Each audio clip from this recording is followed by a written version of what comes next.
18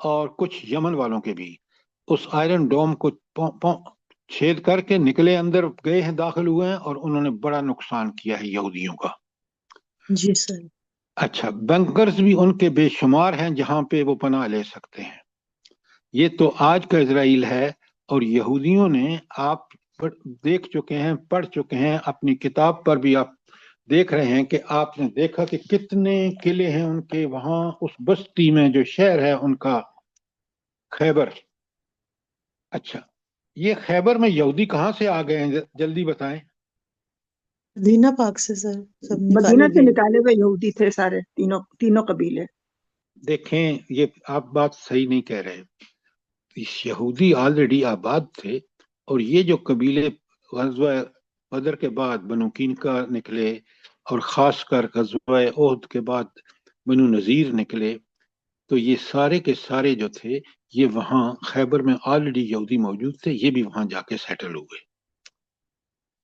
اچھا، ان کا سب سے بڑا جرم کیا تھا، جلدی بتائیں، سب سے بڑا جرم یہودیوں کا؟ سر عہد کی خلاف ورزی کی تھی انہوں نے، حضور پاک کا ساتھ دینے کے بجائے دشمنوں سے مل گئے تھے۔ دیکھیں، یہ پھر آدھی بات کر رہے ہیں آپ یہ کیوں نہیں کہ سازشیں کرتے تھے، سازشیں کرتے تھے حضرت صلی اللہ علیہ وسلم کے خلاف خاص طور پر۔ یہ آپ کی بات بالکل صحیح ہے ڈاکٹر صاحبہ، آپ ہمیشہ بتایا کریں کہ یہ ساری انہوں نے اتنی تباہ کن سازش جو کی تھی، وہ غزوہ کون سا تھا؟ غزوہ احزاب۔ آپ اس کا نام ہی نہیں لے رہے، آپ یہ یہودیوں نے یہ کیا وہ کیا، بھائی تاکہ لوگوں کو بڑا کلیئرلی سمجھ ہو کہ غزوہ احزاب میں انہوں نے طے کر لیا تھا کہ 10,000 کا لشکر، یہ یہودیوں نے سارا طے کیا تھا کہ، اور آپ کو پتہ ہے 6,000 جو قبائل آئے تھے، 4,000 کا لشکر اس کا تھا قریش کا، قریش کا، اور 6,000 لشکر تھا قبائل کا۔ ان دونوں کے پیچھے قبائل کے تو خاص طور کون تھے، اس کو انسٹیگیٹ کرنے والے، ان کو ابھارنے والے، جنگ پر اکسانے والے، ان کو سارے وعدے وعید کرنے والے، وہ یہود تھے۔ اور 6,000 کا لشکر انہوں نے جنگ احزاب میں لے کے آئے۔ تو اس لیے اب آپ بڑی اچھی طرح سمجھ لیں کہ نبی کریم صلی اللہ علیہ وسلم کے 3 دشمن تھے، ایک قریش مکہ، یہ لکھیں آپ، دوسرے یہود، اور تیسرے وہ قبائلی کافر جو 6,000 کا لشکر لے کے آئے تھے۔ تو تینوں میں سے سب سے پہلے نبی کریم صلی اللہ علیہ وسلم نے کس کے ساتھ معاہدہ کر کے کامیابی حاصل کی، اور کون سا معاہدہ تھا؟ قریش مکہ سے۔ مکہ سے بھائی معاہدے کا صلح نام لے حدیبیہ، ہی نہیں رہے آپ۔ صلح حدیبیہ۔ صلح حدیبیہ۔ صلح حدیبیہ میں قریش مکہ سے جب 10 سال جنگ نہ کرنے کا معاہدہ ہوا، تو حضور نبی کریم صلی اللہ علیہ وآلہ وسلم نے، دیکھیں ایسا لگتا ہے کہ پورے مدینے کی زندگی جو ہے نبی کریم صلی اللہ علیہ وسلم کی ایک جنگی کیمپ کی زندگی ہے۔ آج ان مسلمان حکمرانوں کو دیکھیں، ان ٹاپ کلاس کے افسران کو دیکھیں، چاہے سی ایس پی ہوں، چاہے وہ کتنی سہولتیں اس مظلوم قوم کی استعمال کر رہے ہیں۔ جی سر، صرف عیش کر رہے ہیں۔ لیکن آپ دیکھیں غزوہ خندق میں جب خندق کی کھدائی ہو رہی ہے، ایک مجاہد آپ صلی اللہ علیہ وسلم کو دکھاتا ہے، دیکھیں میں نے پیٹ پہ پتھر باندھے ہوئے، حضور 2 دکھاتے ہیں۔ ہے کوئی تاریخ میں مثال کہ جس طرح حضور نبی کریم صلی اللہ علیہ وآلہ وسلم نے اس جہاد و قتال میں ہر آدمی سے بڑھ کر حصہ لیا ہے، کہیں آپ کو مثال نہیں ملے گی۔ اور جب میں اسی وجہ سے آپ سنیں بڑے غور سے، جب میں آپ کو بتاؤں گا نا کہ جب فتح ہوا آخری تبوک، تو اس وقت جو اللہ تعالیٰ نے آیت نازل کی، کون سی آیت ہے جو آخری آیت نازل ہوئی ہے؟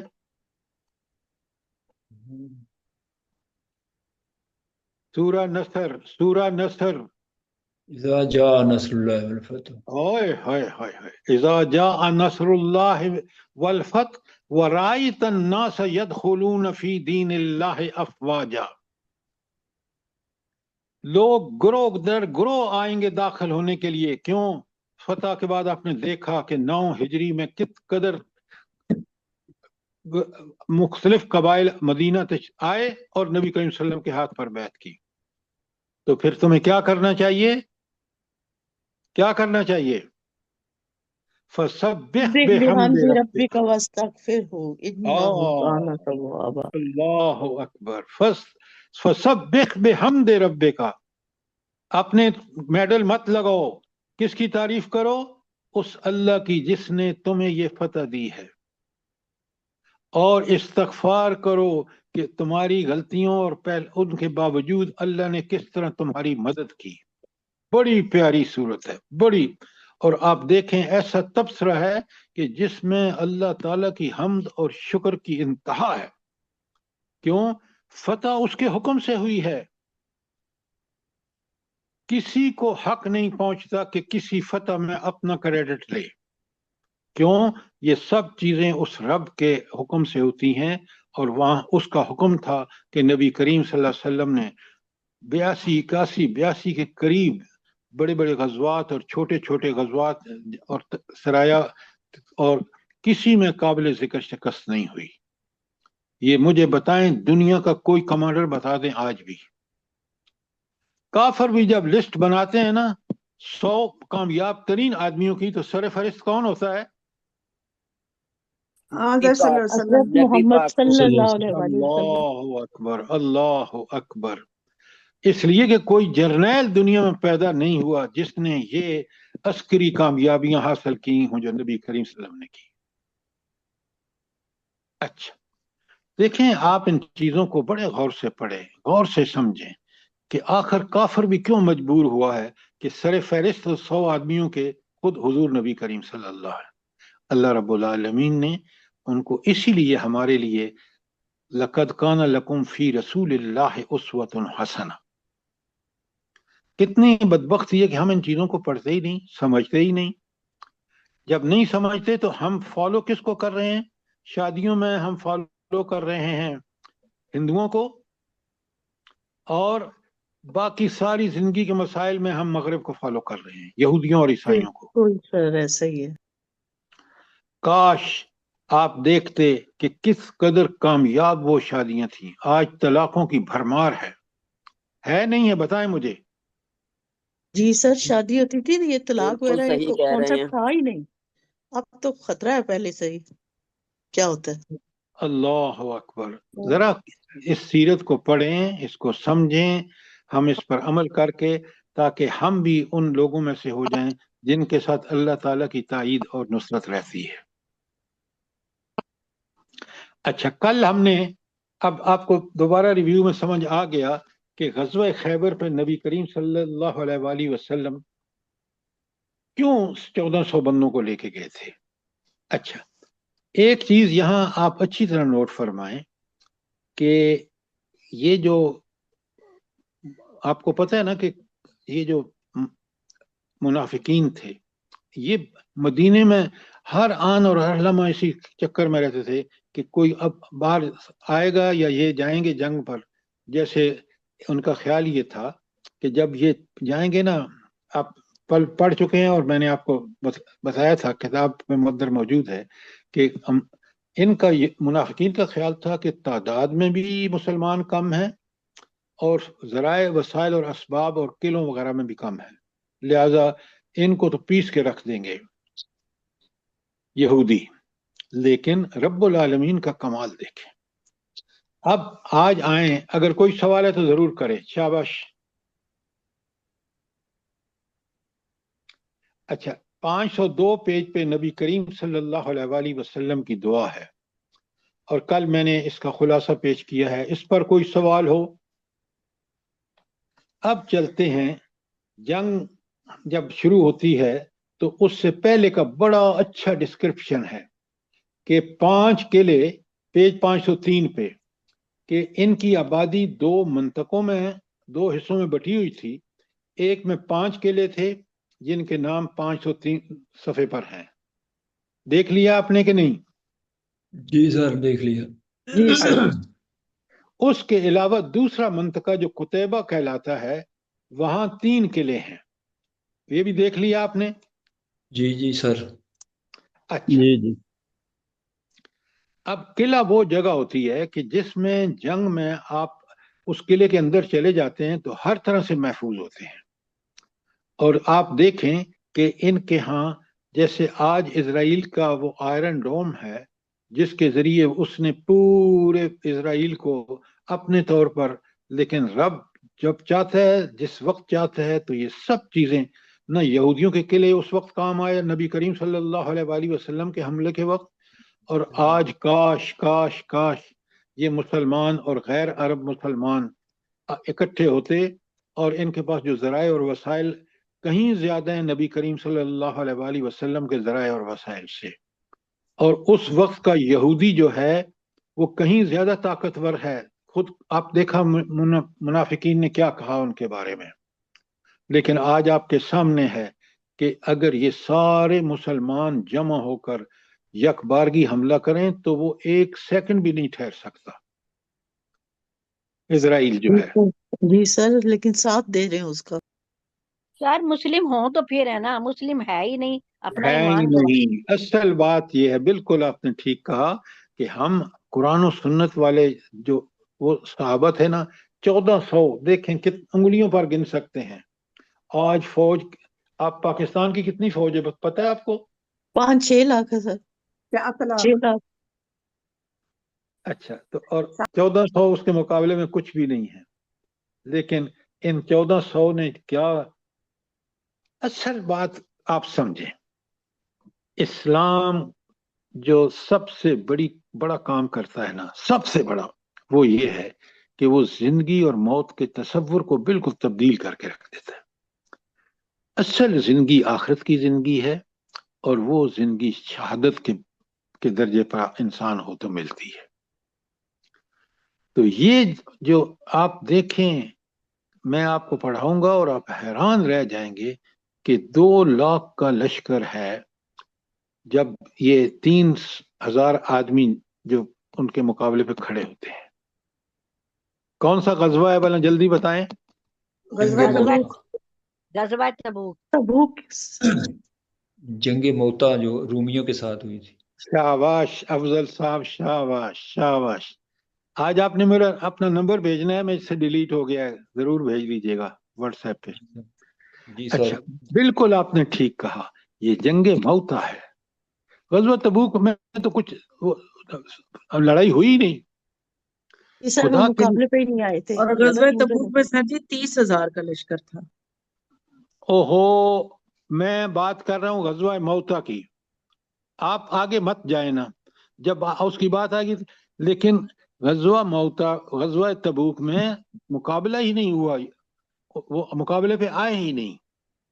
لیکن یہ جو واقعہ ہے کہ 3000 کا لشکر 2 لاکھ کے مقابلے میں، یہ غزوہ موتا میں ہوا ہے، اس کی تفصیل آئیں گی انشاءاللہ.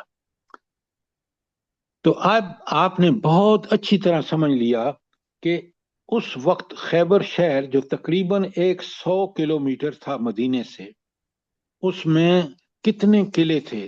2 منطقے تھے، ایک میں 5 اور دوسرے میں 3 قلعے تھے. اچھا، اب اگر آپ نے نہیں پڑھا تو ضرور پڑھیں، میں آپ سے جلدی سے آپ کے ساتھ پڑھوں گا کہ سب سے پہلے قلعہ نائم فتح ہوا ہے، آپ کے 503 پیج پہ ہے. اچھا، یہ قلعہ نائم بھی بہت بڑا مضبوط ترین قلعہ تھا ان یہودیوں کے قلعے میں سے، اور اپنے محل وقوع کی نزاکت اور اسٹریٹجی کے لحاظ سے یہود کی پہلی دفاعی لائن کی حیثیت رکھتا تھا. یہی قلعہ مرحب نامی شاہ زور اور جانباز یہودی کا قلعہ تھا جسے 1000 مردوں کے برابر مانا جاتا تھا. یہ پہلا پیج وہ پیرا ہے جو قلعہ نائم کی فتح کے حوالے سے ہے. تو دوسرے پیرے میں بتایا گیا کہ حضرت علی ابن طالب رضی اللہ تعالی عنہ مسلمانوں کی فوج لے کر قلعے کے سامنے پہنچے اور یہود کو دعوت دی، تو انہوں نے یہ دعوت مسترد کر دی اور اپنے بادشاہ مرحب کی کمان میں مسلمانوں کے مد مقابل آ کھڑے ہوئے. اچھا، دعوت کس بات کی دی انہوں نے؟ اسلام کی. کیوں؟ یہ یاد رکھیں، بہت اچھی طرح یاد رکھیں، مسلمان سب سے پہلے نبی کریم صلی اللہ علیہ وسلم کا حکم تھا اسلامی لشکر کو کہ پہلے اسلامی دعوت دیں، جب دعوت اسلام دیں، اگر دعوت قبول کر لیں تو لڑائی نہیں ہونی، اس کے بعد پھر اگلے مراحل طے کریں اسلام کے تحت ان کو کیا کرنا ہے۔ تو لہٰذا انہوں نے ریجیکٹ کر دی، اور کیونکہ وہ بالکل اکڑے ہوئے تھے، ان کو اپنے اسباب اور تعداد کے اعتبار سے وہ سمجھتے تھے کہ مسلمان تو ہم میں فتح کر ہی نہیں سکتے، لہٰذا وہ نکلا بدبخت جو وہ تھا آپ کا ان کا لیڈر سب سے بڑا مرہب، جی مرحب، ہاں جی مرہب نکلا، اور پھر وہ جو شعر پڑھتا ہے وہ دیکھیں کہ فخر اور تکبر کی انتہا ہے، اور اس کے مقابلے میں آپ دیکھیں کہ ایک نبی کریم صلی اللہ علیہ وآلہ وسلم کا جانباز نکلتا ہے، اور وہ پیج 504 پہ آ جائیے، تو یہ شخص، اس کا نام کیا ہے بلا، جلدی بتائیں۔ عامر، کے مقابلے میں علی رضی اللہ عنہ۔ نہیں عامر ہے، عامر جزاک اللہ۔ اچھا، تو اللہ کے نبی صلی اللہ علیہ وسلم نے اپنی 2 انگلیاں اکٹھی کر کے ان کے بارے میں فرمایا کہ ان کے لیے دوہرا اجر ہے، بڑے جانباز مجاہد تھے، کم ہی ان جیسا کوئی عرب روئے زمین پر ہوا ہوگا۔ یہ تو ان کی شہادت پر نبی کریم صلی اللہ علیہ وسلم نے، اور اس کے بعد مرہب کا مقابلہ ہوا حضرت علی، اور اس کے ہاتھوں یہ قلعہ فتح ہو گیا، اور مرہب کو انہوں نے قتل کیا، تو مرہب کے بعد اس کا بھائی یاسر نکلا، اور اس نے بھی بڑے دعوے کیے، اور پھر ان پر ان کی ماں حضرت صفیہ رضی اللہ تعالی عنہ نے کہا، یا رسول اللہ کیا میرا بیٹا قتل ہو جائے گا؟ کیوں؟ اچھا، کیونکہ وہ اس کے مقابلے پہ نکلے، فرمایا نہیں، بلکہ تمہارا بیٹا اسے قتل کرے گا، چنانچہ حضرت زبیر نے یاسر کو قتل کر دیا، یاسر بھائی تھا مرحب کا۔ اب جب اس طرح اس قلعہ نائم کے پاس زوردار جنگ ہوئی، جس میں کئی برآوردہ یہودی مارے گئے، اور بقیہ یہود میں تاب بے مقاومت ریزسٹنس جس کو کہتے ہیں نہ رہی، چنانچہ مسلمانوں کا حملہ نہ روک سکے۔ بعض ماخذ سے معلوم ہوتا ہے کہ یہ جنگ کئی دن تک جاری رہی، اور اس میں مسلمانوں کو شدید مقاومت کا سامنا کرنا پڑا، تاہم یہود مسلمانوں کو زیر کرنے سے مایوس ہو چکے، اس لیے چپکے اس قلعے سے منتقل ہو کر قلعہ صاحب میں چلے گئے، اور مسلمانوں نے قلعہ نائم پر قبضہ کر لیا۔ اب یہ پہلی ان کی ڈیفنس لائن تھی، اس کو چھوڑنے پر مجبور ہوئے، اور وہ قلعہ صاحب میں چلے گئے جہاں ان کا دوسرا قلعہ تھا، لیکن یہ قلعہ مسلمانوں نے فتح کر لیا۔ اب آپ خود دیکھ سکتے ہیں کہ جب ایک دفعہ پہلے حملے میں شکست ہو گئی ان کو، تو پھر ان کا یہودیوں کا کیا حال ہوا ہوگا۔ یہ تو معاملہ ہوا قلعہ نائم میں۔ کوئی سوال؟ شاباش۔ سر ان کے قلعے ساتھ ہی تھے، جو کہ ہر قلعے میں یہی لکھا ہوا ہے کہ وہ اندر ہی اندر سے باہر چلے گئے اور دوسرے قلعے میں منتقل ہو گئے؟ نہیں، اصل میں اتنے ساتھ نہیں تھے، لیکن تھے قریب، لیکن اس کے راستے بنے ہوئے تھے، وہ راستے انہی کو پتہ تھے، انہی راستوں سے وہ ایک قلعے سے دوسرے میں چلے جاتے تھے۔ لہذا وہ قلعہ صاحب بن معاذ میں جب چلے گئے تو اس کو بھی مسلمانوں نے فتح کر لیا۔ اب آپ سن لیں اور اچھی طرح پڑھیں تاکہ آپ کو اندازہ ہو کہ حضور نبی کریم صلی اللہ علیہ وسلم کی حکمت عملی کتنی زبردست تھی۔ اچھا، تو قلعہ نائم کے بعد قلعہ صاحب قوت حفاظت کے لحاظ سے دوسرا سب سے بڑا مضبوط قلعہ تھا۔ مسلمانوں نے حضرت حباب بن منظر انصاری رضی اللہ تعالیٰ عنہ کی کمان میں اس قلعے پر حملہ کیا، اور 3 روز تک اسے گھیرے میں لیے رکھا۔ تیسرے دن رسول اللہ صلی اللہ علیہ وسلم نے اس قلعے کی فتح کے لیے خصوصی دعا فرمائی۔ نبی کو آپ کو پتہ ہے، میں آپ کو بتا چکا ہوں، آیات تینوں میں نے آپ کے سامنے آلریڈی رکھ دی ہیں، کہ جس میں اللہ کا تائید اور نصرت نبی کے ساتھ ہوتی ہے۔ اللہ کے رسول صلی اللہ علیہ وسلم نے فتح کی دعا فرمائی. اور اس کا بیان ابن اسحاق کا بیان ہے قبیلہ اسلم کی شاخ بنو سام کے لوگ رسول اللہ کی خدمت میں حاضر ہوئے اور عرض کیا ہم لوگ چور ہو چکے ہیں چور ہو چکے ہیں اور ہمارے پاس کچھ نہیں. آپ نے فرمایا یا اللہ تجھے ان کا حال معلوم ہے, تو جانتا ہے کہ ان کے اندر قوت نہیں اور میرے پاس بھی کچھ نہیں کہ میں ان کو دوں, لہٰذا یہود کے ایسے قلعے کی فتح سے سرفراز فرما جو سب سے زیادہ کارآمد ہو, جہاں سب سے زیادہ خوراک چربی دستیاب ہو. اور جب دعا فرمانے کے بعد نبی کریم صلی اللہ علیہ وسلم نے مسلمانوں کو اس قلعے پر حملے کی دعوت دی تو حملہ کرنے میں بنو اسلم ہی پیش تھے. اس حملے میں بھی قلعے کے سامنے مبارزت اور مار کاٹ ہوئی. اللہ عز و جل نے سورج ڈوبنے سے پہلے قلعہ صاحب بن معاذ کی فتح عطا فرمائی. خیبر میں کوئی قلعہ ایسا نہ تھا جہاں اس قلعے سے زیادہ خوراک چربی موجود ہو. مسلمانوں نے اس قلعے میں بعض منجبیکیں اور دہابے بھی پائے. منجبیکیں ہوتی ہیں جس سے پتھر باہر پھینکتے ہیں, مشین ہوتی ہے. اس ابن اسحاق کی اس روایت میں جس شدید بھوک کا تذکرہ ہے اس کا نتیجہ یہ تھا کہ لوگوں نے فتح حاصل ہوتے ہی گدے ذبح کر دیے اور چولہوں پر ہنڈیاں چڑھا دیں. لیکن جب رسول اللہ کو اس کا علم ہوا تو آپ نے گھریلو گدے کے گوشت سے منع فرما دیا. تو گویا کیونکہ یہ حرام ہے اس لیے اب آپ دیکھیں اللہ تعالیٰ کس طرح مسلمانوں کی قلعہ صاحب کی فتح دیکھیں اور آپ بنو اسلم کے پریشان حالی کو دیکھیں, لیکن رب کس طرح مدد کرتا ہے جب رب کے لیے نکلتے ہیں. اور یہ 1400 لوگ بالکل اس بات کی پابند تھے کہ وہ اپنی جان اللہ کے سامنے پیش کر دیں. سر یہ دباوے کیا ہوتا ہے سر؟ ان دونوں سے پتھر باہر پھینکتے ہیں, بڑے بڑے پتھر. اگر دشمن باہر سے حملہ کرے نا تو اس منجبیک اور دابے سے وہ پتھر باہر پھینکتے ہیں, اور ان کے پاس یہ چیزیں بھی موجود تھیں قلعے کے اندر. یہ کتاب میں نیچے اس کی پوری تفصیل دی گئی ہے. گاڑی نماز ڈبا. افضل صاحب آپ کیا please 1 person at a time. افضل صاحب آپ کیا کہہ رہے ہیں؟ سر یہ دبابے کا نیچے کتاب میں جو ہے نا رحیم المختوم میں دیا ہوا ہے نیچے کہ لکڑی کا محفوظ اور بند گاڑی نما ڈبا ہوتا ہے جیسے آج کل ٹینک ہوتا ہے. فٹ نوٹ ہے جی, بالکل فٹ نوٹ میں لکھا ہے. جزاک اللہ. اور اچھا سر یہ چربی کیا ہوتی ہے جی؟ جانور خوراک اور چربی موجود؟ دیکھیں اس وقت وہاں سردی کا موسم تھا.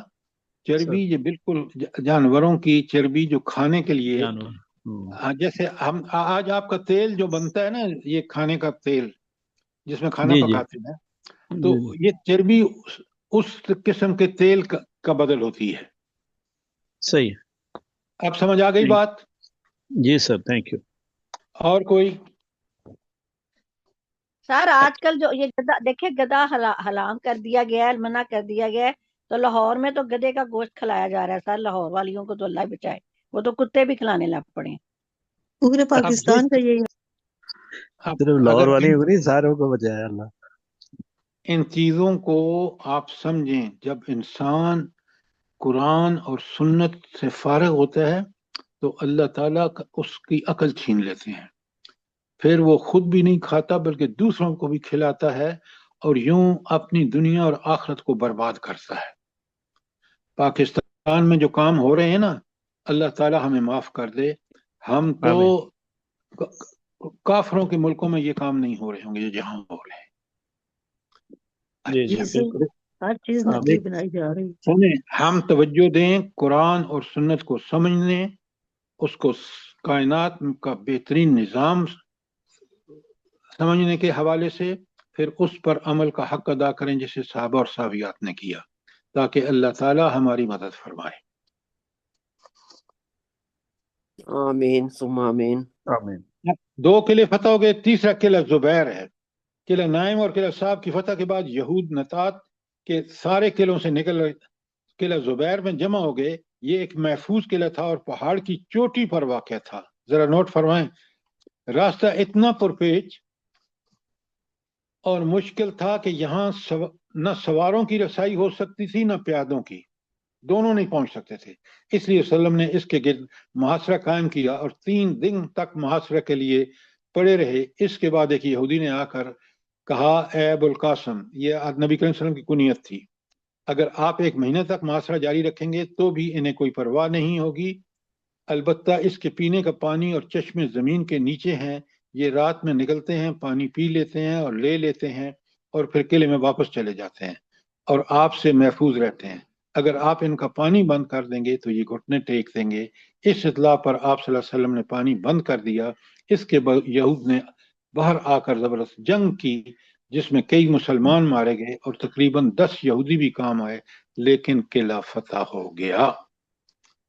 ذرا نوٹ فرمائیں، ربی تائید اور نصرت کے خود یہودی آ کے بتا رہا ہے۔ اور اب آپ دیکھیں کہ انہوں نے پانی کا بھی بندوبست نیچے اندر کیا ہوا ہے، اور کوئی نہ پہاڑ کی چوٹی پر ہے، لیکن اللہ کے رسول صلی اللہ علیہ وسلم کس قدر دیکھیں، آج اگر مسلمانوں کو یہ مسئلے درپیش ہوں تو یہ فوجیں بالکل ناکام لوٹیں۔ ذرا نوٹ فرمائیں، صحیح کہہ رہے ہیں سر، بالکل صحیح کہہ رہے ہیں۔ 1400 بندے، اور وہ ایسے صحابی اور کہ ایسے جنہوں نے جان ہتھیلی پر رکھی ہوئی تھی، وہ شہادت کے طلبگار تھے۔ اللہ اکبر۔ اچھا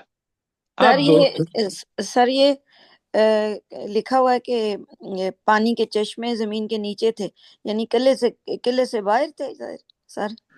اندر سے قلعے سے راستہ تھا، لیکن وہ تھے قلعے کے اندر ہی، یعنی اندر سے مراد یہ ہے کہ قلعے کے نکل کے پانی لیتے تھے پھر واپس آ جاتے تھے۔ کھانے کا تو سامان قلعے کے اندر انہوں نے بہت جمع کر رکھا تھا، پانی کا انہوں نے یہ بندوبست کر رکھا تھا۔ تو اگر پانی بھی اندر ہی تھا تو پھر کیسے اس کو بند کیا گیا؟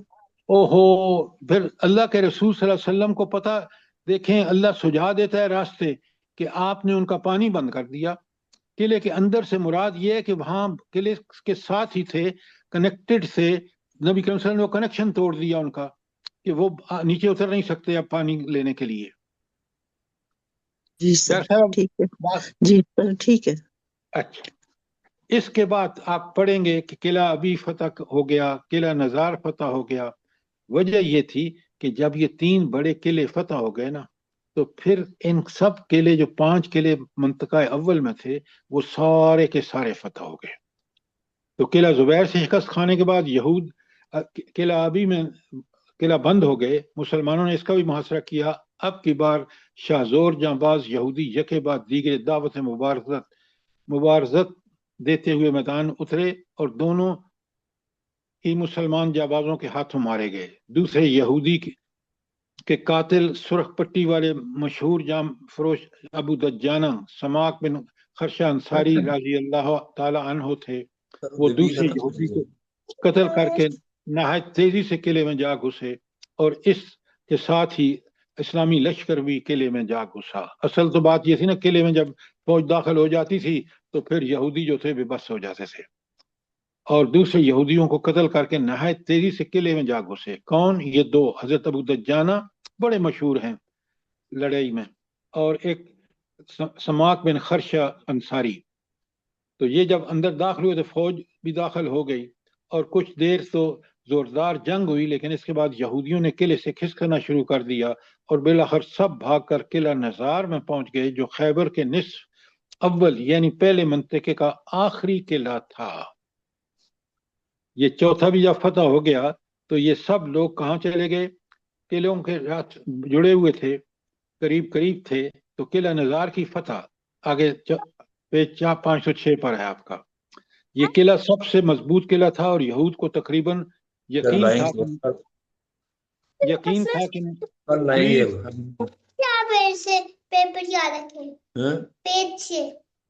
کل لائیں۔ خدا کا خوف کرو، خدا کا خوف کرو، اپنا مائک بند کرو افضل صاحب۔ سوری۔ اچھا، اب آپ دیکھیں کہ قلعہ نزار جو ہے وہ انہوں نے عورتوں اور بچوں سمیت قیام کیا، جبکہ باقی 4 قلعوں میں عورتوں اور بچوں کو نہیں رکھا تھا۔ مسلمانوں نے اس قلعے کا سختی سے محاصرہ کیا اور یہود پر سخت دباؤ ڈالا، لیکن قلعہ چونکہ ایک بلند اور محفوظ پہاڑی پر واقع تھا، اس لیے اس میں داخل ہونے کی کوئی صورت بن نہیں رہی تھی۔ ادھر یہود قلعے سے باہر نکل کر مسلمانوں سے لڑنے کی جرت نہیں کر رہے تھے، البتہ تیر برسا کر اور پھر پتھر پھینک پھینک کر سخت مقابلہ کر رہے تھے اندر سے قلعے سے۔ جب اس قلعہ نزار کی فتح کے لیے زیادہ دشوار محسوس ہونے لگی تو رسول اللہ صلی اللہ علیہ وسلم نے منجبیک کے آلات نصب کیے۔ منجبیک وہ میں نے بتایا نا کہ پتھر پھینکنے کا، قلعے کے اندر پتھر پھینکنے کا۔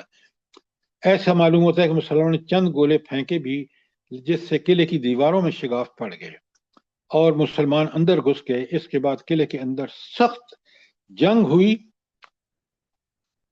یہود نے فاش اور بدترین شکست کھائی۔ وہ بقیہ قلعوں کی طرح اس قلعے سے چپ کے کھسک کر نکل سکے، مگر بلکہ اس طرح بے محابہ بھاگے کہ اپنی عورتوں اور بچوں کو بھی ساتھ نہ لے جا سکے اور انہیں مسلمانوں کے رحم و کرم پر چھوڑ دیا۔ اس مضبوط قلعے کی فتح کے بعد خیبر کا نصف اول یعنی نطاق اور شک کا علاقہ فتح ہو گیا۔ اس علاقے میں چھوٹے چھوٹے کچھ مزید قلعے بھی تھے، لیکن اس قلعے کے فتح ہوتے ہی یہودیوں نے اس باقی ماندہ قلعوں کو بھی خالی کر دیا اور شہر خیبر کے دوسرے منطقے یعنی قتیبہ کی طرف بھاگ گئے۔ اب یہ 5 قلعے جو ان کا سب سے پہلا ڈیفنس تھا منطقہ نمبر 1 میں، اس کو مسلمانوں نے فتح کر لیا۔ اب دوسرے جگہ آپ دیکھیں گے کہ انہی یہودیوں نے جب دیکھ لیا، بڑی بزدل قوم ہے، آپ دیکھ لیں تکبر اللہ کو کتنا ناپسند ہے کہ ان 1400 صحابہ کے ساتھ آپ صلی اللہ علیہ وسلم نے 5 قلعے جو ان کو ناقابل فتح سمجھتے تھے ان کو فتح کر لیا۔ اور اب آگے آپ دیکھیں گے کہ اب صلح کی بات چیت آپ دیکھ رہے ہیں، یعنی خیبر کے نصف ثانی کی فتح اور اس فتح کا ذکر آپ پڑھ چکے ہیں، لیکن اب انہوں نے جو صلح کی بات چیت شروع کر دی۔ کیوں؟ وہ سمجھ چکے تھے کہ اب ہم لڑ نہیں سکتے، سب سے محفوظ قلعے ہمارے انہوں نے فتح کر لیے، اور اب انہوں نے سوچا کہ اب اگر کوئی بات بن سکتی ہے تو صرف صلح سے بن سکتی ہے، ورنہ مسلمان ہمیں کسی طرح بھی نہیں چھوڑیں گے۔ آپ نے فرمایا، پہلے ابن ابو الحقیق نے رسول اللہ کے پاس پیغام بھیجا کہ کیا میں آپ کے پاس آ کر بات چیت کر سکتا ہوں؟ ذرا دیکھیں کس قدر دشمن جو ہے وہ مروب ہو گیا ہے۔ اور اللہ تعالیٰ فرماتے ہیں، یہ بات آپ یاد رکھیں کہ اللہ رب العالمین نے فرمایا کہ میرے نبی کا رعب جو ہے اس سے بہت آگے پہنچتا ہے، لہذا اب انہوں نے دیکھ لیا کہ مقابلہ ناممکن ہے، تو ان کے جو لیڈر تھے اس نے درخواست کی کہ میں ملاقات کرنا چاہتا ہوں، تو اس نے آپ کے پاس پیج 508 پہ آ جائیے، اس نے آپ کے پاس حاضر ہو کر اس شرط پر صلح کر لی کہ قلعے میں جو فوج ہے اس کی جان بخشی کر دی جائے گی اور ان کے بال بچے انہی کے پاس رہیں گے، یعنی انہیں لونڈی اور غلام نہیں بنایا جائے گا، بلکہ وہ اپنے بال بچوں کو لے کر خیبر کی سرزمین سے نکل جائیں گے، اپنے اموال، باغات، زمینیں، سون، چاند، گھوڑے، زریں رسول اللہ کے حوالے کر دیں گے، صرف اتنا کپڑا لے جائیں گے جتنا ایک انسان کی پشت اٹھا سکے۔ رسول اللہ نے فرمایا، اگر تم لوگوں نے مجھ سے کچھ چھپایا تو پھر اس کے رسول بری الذمہ ہوں گے۔ یہود نے یہ شرط منظور کر لی اور مصالحت ہو گئی۔ اس مصالحت کے بعد 3 قلعے مسلمانوں کے حوالے کر دیے گئے۔ اس طرح خیبر کی فتح مکمل ہو گئی۔ اب آپ دیکھ رہے ہیں کہ یہ سارا پڑھ کے بندے کو کیسا ان لوگوں کو جو شہادت کا جذبے سے سرشار ہوتے ہیں، اللہ تعالیٰ کیسے غیب سے مدد کرتا ہے۔ یہودیوں کے مضبوط ترین قلعے کے مسلمان تھے کہ یہودیوں کو مار مار کے بھگا دیا، حتیٰ کہ وہ خود صلح صفائی پر آ گئے۔ اور آج کل کے مسلمان وہ ہیں کہ جس کے اوپر یہودی چھائے ہوئے ہیں اور مسلمان پس رہے ہیں، کیونکہ ان کا ایمان۔ آپ نے ابھی کہا کہ یہ مسلمان نہیں ہیں۔ مسلمان کی تعریف یہ ہے، سنیں بڑے غور سے اور لکھ لیں، مسلمان وہ ہے جو ایمان کے تقاضے پورے کرے۔ ایمان کا سب سے بڑا تقاضا اللہ کی عبادت ہے کہ آپ ہر حال میں، ہر جگہ، ہر وقت صرف اور صرف اللہ کے احکامات کی پابندی کریں گے۔ جی سر، ہم تو اللہ کی عبادت کا حق سرے سے ادا ہی نہیں کر رہے۔ صحیح بات ہے۔ ہر اللہ تعالیٰ معاملے میں سے اپنی مرضی. سنیں قرآن سے بات کریں. اللہ تعالیٰ فرماتے ہیں افتؤمنون ببعض الکتاب وتکفرون ببعض، تم کتاب قرآن کے کچھ حصے پر ایمان لاتے اور کچھ پر نہیں ایمان لاتے، سود کھاتے اور نماز کبھی کوئی پڑھ دیتے ہو. فَمَن يَفْعَلْ مِنْكُمْ ذَلِكَ، تم میں سے جو یہ کرے گا، إِلَّا خِزْيٌ فِي الْحَيَاةِ الدُّنْيَا، اس کو فما دنیا جزاء میں من يفعل ذلك. ہاں فما جزاء من يفعل منكم ذلك، تم میں سے جو یہ کرے گا، الا خزي فی الحیات الدنیا، اللہ کا فیصلہ دنیا میں ذلت جو آپ آج دیکھ رہے ہیں، وہ یوم القیامت یردون الی اشد العذاب. اللہ اکبر اللہ اکبر. اللہ نے سنیں، اللہ نے قرآن میں اور نبی کریم صلی اللہ علیہ وسلم نے اپنے عمل سے سب کچھ کر کے دکھا دیا ہے. جب بھی ہم اس کے خلاف کریں گے ذلت اور پستی ہمارا مقدر ہوگی. اچھا، اب آپ دیکھیں کہ یہ ابو العقیق جو بڑا سردار تھا یہودیوں کا، اس کے 2 بیٹوں کی بدعہدی اور ان کا قتل. بدعہدی اب میں پڑھ رہا ہوں آپ کے سامنے، بڑے غور سے سنیں. اس معاہدے کے الرغم، معاہدہ کیا ہوا تھا کہ وہ سوائے 2 کپڑوں کے کچھ نہیں لے کے جائیں گے اور سب کچھ حوالے کر دیں گے. نبی کریم صلی اللہ علیہ وسلم نے مصالحت کر لی، اور اس معاہدے کے الرغم دونوں بیٹوں نے بہت سا مال غائب کر دیا. ایک کھال غائب کر دی جس میں مال اور حی بن اخطب کے زیورات تھے. اس سے حی بن اخطب مدینے سے بنو نذیر کی جلا وطنی کے وقت اپنے ہمراہ لایا تھا. اب آپ یہ سارا نیچے پڑھیں گے کہ انہوں نے بڑا کوشش کی، نبی کریم صلی اللہ علیہ وسلم نے ان لوگوں کو پکڑا، ان سے لینے کی واپس انہوں نے نہیں مان کے دیا. ان دونوں بیٹوں کو اس یہودی کے سردار ابو العقیق کے بیٹوں کو قتل کر دیا. کیوں؟ انہوں نے سری خلاف ورزی کی. اور اس کے بعد پیج نمبر 509 پہ آئیں. اس کے بعد آپ نے حی بن اخطب کی صاحبزادی حضرت صفیہ رضی اللہ تعالیٰ عنہ کہ ام المومنین بن گئی کو قیدیوں میں شامل کر لیا. وہ کنانہ میں ابو العقیق کی بیوی تھیں اور ابھی دلہن تھیں.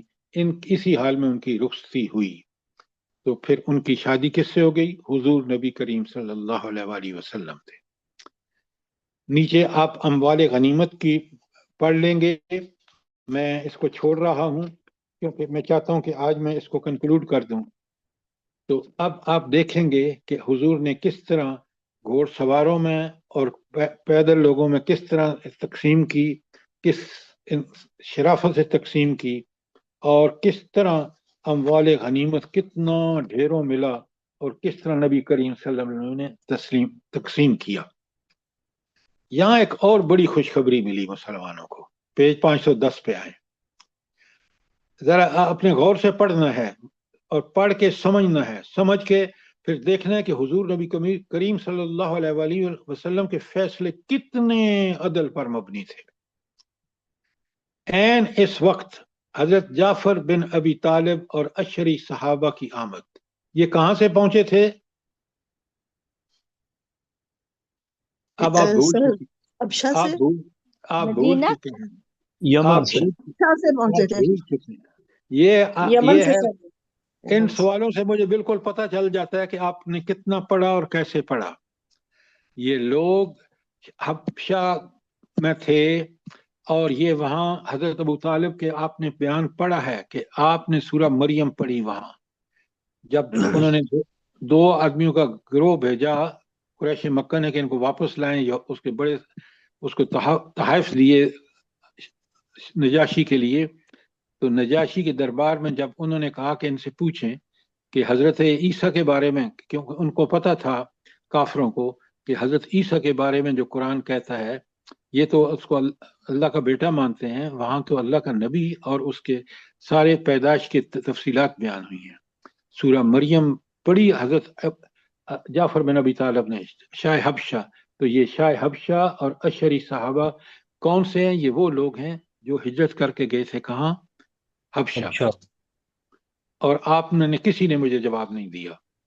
سر میں نے جواب دیا تھا، میرا مائک مائک نہیں کھلتا، بہت دیر میں کھلتا. بہرحال آپ لوگ ان کو دیکھیں. میرا مقصد کوئی آپ سے گلے نہیں کرنا، میرا مقصد ہے کہ ہم اس کو پڑھیں، سمجھ کے دیکھیں کہ اللہ نے جس ہستی کو ہمارے لیے رول ماڈل بنایا ہے، لَقَدْ كَانَ لَكُمْ فِي رَسُولِ اللَّهِ أُسْوَةٌ حَسَنَةٌ، آپ کو پوری طرح سمجھ آ جائے گا۔ آپ کو میں بار بار کہہ رہا ہوں کہ آج اس موجودہ دور میں 100 آدمیوں کی جو دنیا میں پوری انسانیت کے سب سے مفید تھے، اس میں سر فہرست نام محمد الرسول اللہ صلی اللہ صلی علیہ اللہ وسلم۔ علیہ صلی اللہ وسلم۔ علیہ وسلم۔ اللہ اکبر، اللہ اکبر، ذرا نوٹ فرمائیں۔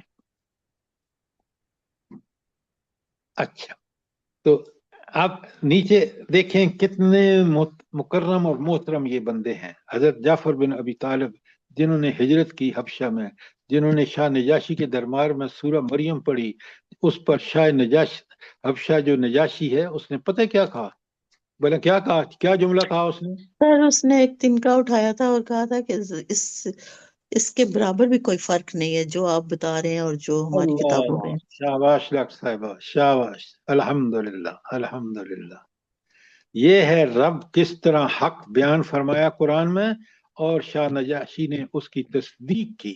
قرآن اس کے بالکل نہیں ہے کہ کوئی اس کی تصدیق، وہ حق ہے، لیکن اس کو یہ بالکل ہمیں کریڈٹ دینا چاہیے کہ اس حق کی اس نے کما حقہ تصدیق کی۔ اچھا، اب وہاں ایک دو چیزیں آپ پڑھیں گے اور بڑی کمال کی چیزیں پڑھیں گے کہ جب حضرت جعفر، میں آخری پیرا پڑھ رہا ہوں 510 پہ، آخری سے اوپر والا، جب حضرت جعفر رضی اللہ تعالیٰ عنہ نبی کریم صلی اللہ علیہ وسلم کی خدمت میں پہنچے تو آپ نے اس کا استقبال کیا اور انہیں دیکھ کر فرمایا، میں نہیں جانتا کہ مجھے کس بات کی زیادہ خوشی ہے، خیبر کی فتح کی یا جعفر کی آمد کی۔ ذرا نوٹ فرمائیں کہ حضور نے اس ہستی کو دیکھ کے جعفر رضی اللہ تعالیٰ عنہ کو کیا ارشاد فرمایا ہے۔ سبحان اللہ، سبحان سر اللہ۔ جذبہ کتنا پیارا جذبہ ہے، اور بوسہ بھی دیا ان کو۔ سبحان اللہ اللہ العظیم۔ اکبر، اللہ اکبر، اللہ اکبر۔ یہ کمال تھا حضرت جعفر کا۔ اچھا، یاد رہے کہ ان کو بلانے کے لیے رسول اللہ صلی اللہ علیہ وسلم نے حضرت عمر بن امیہ زمری کو نجاشی کے پاس بھیجا اور اس سے کہلوایا تھا کہ وہ ان لوگوں کو آپ کے پاس روانہ کر دے۔ چنانچہ نجاشی نے 2 کشتیوں پر سوار کر کے انہیں روانہ کر دیا۔ یہ کل 16 آدمی تھے، اور ان کے ساتھ ان کے باقی ماندہ بچے، عورتیں بھی تھیں۔ بقیہ لوگ اس سے پہلے مدینہ پہنچ چکے تھے۔ السلام علیکم سر۔ وعلیکم السلام۔ میں ایک سوال یہاں پہ کرنا چاہ رہی ہوں۔ حضرت جعفر رضی اللہ تعالیٰ عنہ اور ان کے ساتھی، ان کو حبشہ میں اور یا حبشہ سے آتے وقت کتنا زمانہ لگا غزوہ خیبر تک؟ تقریباً 17-18 سال کا عرصہ بنتا ہے یہ۔ 17-18 سال؟ نبوت کے 5ویں سال گئے تھے نا، یہ ہجرت ہوئی تھی حبشہ کی جی طرف۔ بالکل، جی بالکل۔ تو 13 اور سال بعد تو اللہ کے رسول مکہ سے ہجرت کر گئے، اور 7 ہجری میں پھر یہ واقعہ ہوتا ہے، غزوہ خیبر ہوتا ہے۔ جی تو ٹوٹل بالکل۔ کتنے سال ہو گئے یہ؟ 15 سال بن جاتے۔ 15 سال۔ اتنے سالوں بعد اللہ کے رسول کے چچا کے بیٹے ان سے ملنے آ گئے اور باقی مسلمان۔ لیکن ناہید صاحبہ، آپ ایک چیز نوٹ فرمائیں کہ حضور نے اپنے دوسرے بڑے دشمن، جس نے آپ دیکھ رہے ہیں کہ 6000 کا لشکر جو قبائلی تھا، وہ ان کی انسٹیگیشن پر، ان کے اکسانے پر، ان کے ساتھ ان کے تعلقات کی وجہ سے لائے، اور یہودیوں کی تباہی سب سے بڑی خوشی کا موقع تھا۔ لیکن حضور فرماتے ہیں کہ میں اب سمجھ نہیں پا رہا، کون کہہ رہے ہیں؟ محمد رسول اللہ صلی اللہ علیہ وسلم، کہ مجھے اس بات کی خوشی زیادہ ہے کہ میں نے یہود پر فتح پا لی، یا مجھے اس پر زیادہ خوشی ہے کہ میں آج جعفر سے مل رہا ہوں۔ دونوں بہت بڑی خوشی آتی۔ ہوئے ہوئے ہوئے، سبحان اللہ۔ ذرا ان چیزوں کو نوٹ فرمائیں کہ نبی کریم صلی اللہ علیہ وسلم کی ترجیحات کیا ہیں، اور کس طرح وہ دین کے معاملے میں ان لوگوں کو جنہوں نے اپنی، دیکھیں نا، آپ نے خود بتایا کہ 15 سال کے بعد وہ پہنچے ہیں مدینہ حبشہ سے. حبشہ میں 15 سال کے بعد جب ان کی ملاقات ہوتی ہے تو نبی کریم صلی اللہ علیہ وسلم کتنا بڑا کریڈٹ دیتے ہیں ان کو جو انہوں نے قربانی دی ہے. اللہ اکبر.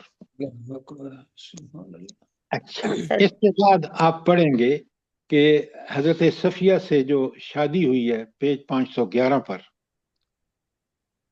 آپ اس کو پوری طرح پڑھیں، سمجھیں کہ نبی کریم صلی اللہ علیہ وسلم نے یہ سب سے بڑی بات آپ اگر نوٹ فرمائیں نا تو آپ کو سمجھ آئے گی کہ اللہ تعالیٰ نے بھی آپ کو اجازت دے دی کہ مسلمانوں کے لیے 4 شادیاں، لیکن حضور نبی کریم صلی اللہ علیہ وآلہ وسلم کو اس لیے استثناء دی کہ آپ اگر نوٹ فرمائیں نا، حضرت ام حبیبہ والا کس کی بیٹی تھی؟ ابو سفیان کی بیٹی تھی.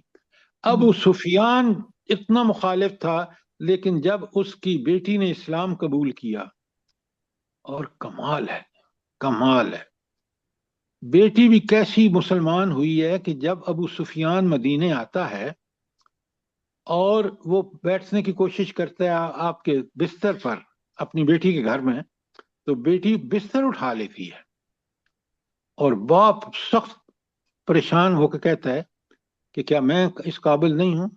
تو جو جواب دیتی ہے نا وہ آپ دیکھیں تربیت رسول صلی اللہ علیہ وسلم. کہتی ہے کہ یہ آپ نجس ہیں، آپ مشرک ہیں، یہ بستر نبی کریم صلی اللہ علیہ وآلہ وسلم کا پاک بستر ہے. سبحان اللہ. آپ سوچیں، 1000 دفعہ سوچیں کہ وہ کوئی بستر قیمتی بستر نہیں تھا، وہ بستر پر نبی کریم صلی اللہ علیہ وسلم جیسے بڑا عام بستر ہوگا، لیکن اس بستر پر ابو سفیان کی بیٹی جو مسلم ہے، ایمان کے تقاضے دیکھیں کس طرح پوری کرتی ہیں یہ. تو اس طرح یہ شادیاں نبی کریم صلی اللہ علیہ وسلم نے جب کی نا تو اس سے یہ قبیلے کے قبیلے جو تھے وہ نبی کریم صلی اللہ علیہ وسلم کے تابع فرمان ہو گئے. کیوں کہ عرب میں یہ ایک رواج تھا کہ اپنے داماد کی بڑی عزت کرتے تھے. سبحان. تو لہٰذا ان پہلو کو سامنے رکھیں، پھر آپ دیکھیں اور پھر آپ کو اچھی طرح سمجھ آئے گی. اچھا، اب ایک بڑا اہم واقعہ جو آپ صلی اللہ علیہ وسلم کی زندگی سے متعلق ہے، زہر آلود بکری کا واقعہ. سر اسی میں حضرت صفیہ سے شادی میں ایک بہت بڑی بہت ہی عظیم سبق ہے مسلمانوں کے لیے کہ انہوں نے حضرت صفیہ کو لونڈی کی حیثیت سے قبول نہیں کیا، بلکہ ان کو آزاد کر کے اپنے پھر نکاح میں لے آئے. تو یعنی لونڈی بھی بن سکتی تھی، لیکن اللہ کے نبی نے کتنی عزت دی. سبحان اللہ. اس کی وجہ سنیں انصار صاحب، اس کی وجہ یہ ہے کہ وہ ایک سردار کی بیٹی تھی. سردار کی بیٹی، جی. نبی کریم صلی اللہ علیہ وسلم نے مقام و مرتبے کا بڑا خیال رکھا ہے. جی جی سبحان اللہ. آپ ذرا اس پہلو سے دیکھیں اس کو. اچھا، اب آئیے کہ زہر آلود بکری کا واقعہ، یہ بڑا اہم واقعہ ہے. خیبر کی فتح کے بعد رسول اللہ صلی اللہ علیہ وسلم مطمئن اور یکسو ہو چکے تو سلام بن مشکم کی بیبی زینب بنت حارث نے آپ کے پاس بھنی ہوئی بکری کا ہدیہ بھیجا. اس نے پوچھ رکھا تھا کہ رسول اللہ صلی اللہ علیہ وسلم کو کون سا زیادہ پسند ہے، یعنی کون سا گوشت کا ٹکڑا. اسے بتایا گیا تھا دستہ. یہ دستی ہوتی ہے نا بکری کی یا بھیڑ کی، نبی کریم صلی اللہ علیہ وسلم کو بہت پسند تھی، اس لیے اس نے دستی میں خوب زہر ملا دیا اور اس کے بعد بقیہ حصہ بھی زہر آلود کر دیا. کہ اس کو پتا تھا کہ یہ دیکھیں نا کتنی چالاک عورت تھی کہ نبی کریم صلی اللہ علیہ وسلم کو دستی پسند ہے، وہ اس میں تو خوب زہر بھر دیا لیکن باقی کو بھی اس نے زہر آلود کر دیا. پھر لے کر رسول اللہ کے پاس آئی اور آپ صلی اللہ علیہ وسلم کے سامنے رکھا. آپ نے دستیاں اٹھا کر اس کا ایک ٹکڑا چبایا لیکن نگلنے کے بجائے تھوک دیا. پھر فرمایا کہ یہ ہڈی مجھے بتلا رہی ہے کہ اس میں زہر ملایا گیا ہے. اس کے بعد آپ نے زینب کو بلایا اور اس سے اقرار کر لیا. آپ نے پوچھا تم نے ایسا کیوں کیا؟ تو اس نے کہا میں نے سوچا اگر آپ بادشاہ ہیں تو ہمیں اس سے راحت مل جائے گی، یعنی آپ کھائیں گے اور جان چھوٹ جائے گی. اگر نبی ہے تو اسے خبر دے دی جائے گی. اس پر آپ نے اس کو معاف کر دیا. دیکھیں اپنی ذات کے لیے کسی کے سے انتقام نہیں لیا. نوٹ فرمائیں ذرا، ورنہ جو اس کا اصل اب نیچے آ رہا ہے. اس موقع پر آپ کے ساتھ حضرت بشیر بن برا بن معرور رضی اللہ تعالیٰ عنہ بھی تھے. انہوں نے ایک لقمہ نگل لیا تھا جس کی وجہ سے ان کی موت واقع ہو گئی. ایک نے کتنا زہر آلود تھی بکری. روایت میں اختلاف ہے کہ آپ نے اس عورت کو معاف کر دیا تھا یا قتل کر دیا تھا. تطبیق اس طرح کی گئی کہ پہلے تو آپ نے معاف کر دیا اپنے معاملے میں، لیکن جب حضرت بشیر رضی اللہ تعالیٰ عنہ کی موت واقع ہوئی تو پھر قصاص کے طور پر اسے قتل کر دیا.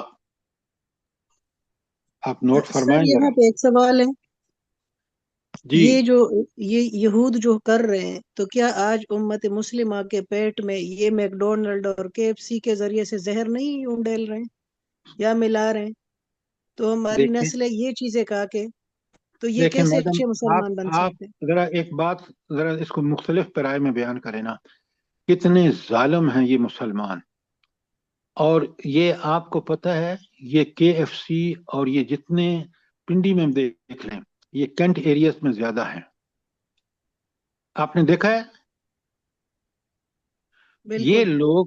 اب اگر مجھے آپ پتہ ہے کہ میری ماؤں بہنوں کو وہاں غزہ میں یہ لوگ اس پیسے سے اسلحہ خرید کے مار رہے ہیں تو میں لعنتی ہوں گا.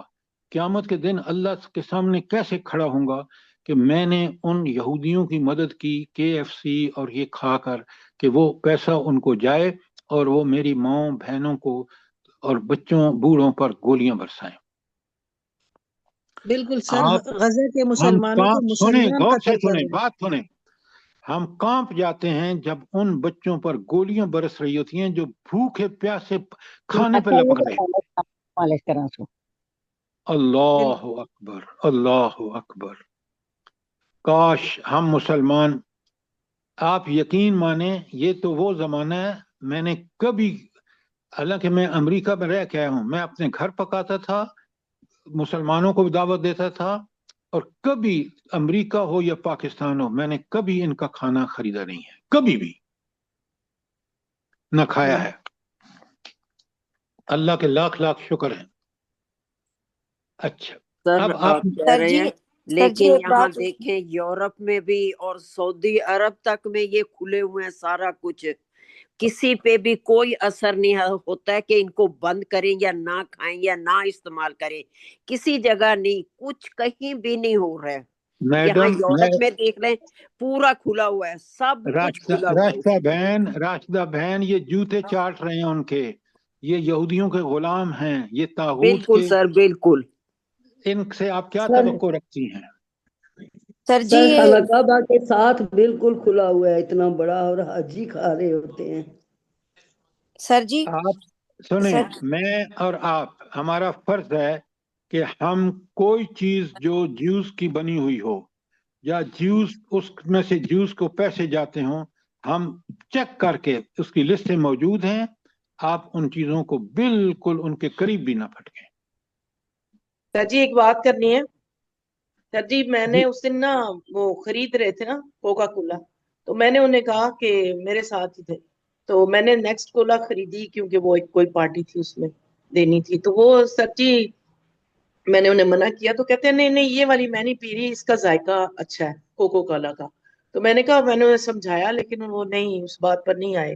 میں نے کہا یہ تو ہم خون بہا رہے ہیں، مطلب کہ اپنے پیسوں سے ان کی مدد کر کے یہودیوں کی، وہ گولیاں خریدتے ہیں اس سے اور اسی سے جو ہے وہ ہمارے مسلمانوں کو قتل کر رہے ہیں، لیکن وہ انہوں نے بات نہیں سنی. بالکل جی صحیح کہہ رہی ہیں. یہاں دیکھیں ہم لوگوں کے درد ہوتے ہیں، انہوں نے کھانے کے ساتھ باقاعدہ کوک وغیرہ رکھا ہوا ہوتا ہے، اور یہ قرآن شریف کا درس ہو رہا ہے. سر میں نے بھی کہا اتنا ایمان مضبوط ہے اور اتنا پکا ایمان ہے. اللہ تعالی ہمارے حال پر رحم کرے. آپ بالکل ٹھیک کہہ رہے ہیں. اب ذرا واپس آئیے اور سر دیکھیے. جی میں نے ایک سوال کرنا تھا. جی حکم. سر یہ جو زہر آلود بکری والا واقعہ ہے، اس میں یہ عورت کون تھی سر؟ مسلمان تو ہو نہیں سکتی. تو یہ نہیں کون تھی پھر؟ یہ یہودی عورت ہی تھی. یہودی عورت تھی. یہ دیکھیں نا اب اس نے کس طرح پینترا بدلا, اور نبی کریم صلی اللہ علیہ وسلم نے صرف اس کو اس پر کہ اس نے جو ظاہری آرگومنٹ دیا کہ بھائی یہ میں نے تو اس لیے کہ آپ بادشاہ اگر ہیں آپ تو آپ کھا کے مر جائیں گے, جان چھوٹے گی, اور اگر آپ نبی ہیں تو اللہ آپ کو بتا دے گا. نبی کریم صلی اللہ علیہ وسلم نے کیونکہ اس کے بظاہر آرگومنٹ کی وجہ سے اس خاتون کو چھوڑ دیا, لیکن جب پتہ چلا کہ دوسرا آدمی اسی بکری کا گوشت کھا کے زہر آلود مر گیا ہے تو پھر آپ نے دیکھا کہ آپ صلی اللہ علیہ وسلم نے اس کو پھانسی دی. کیوں؟ وہ قصاص میں قتل کی جانی چاہیے, اس نے جان بوجھ کے, کیونکہ بکری پوری جب بھیجی ہے تو اس کا مقصد ہی یہی تھا کہ نبی کریم صلی اللہ علیہ وسلم بھی کھائیں گے, آپ کے ساتھی بھی کھائیں گے. سر یہ خیبر کا واقعہ ہے یا مدینے میں آ کے ہوا تھا؟ کیونکہ حضور نے یہ دعوت قبول ہی کیوں کی جی؟ دعوت قبول ہی کیوں کی یہودی عورت کی؟ آپ ذرا میرے ذہن میں آتا ہے.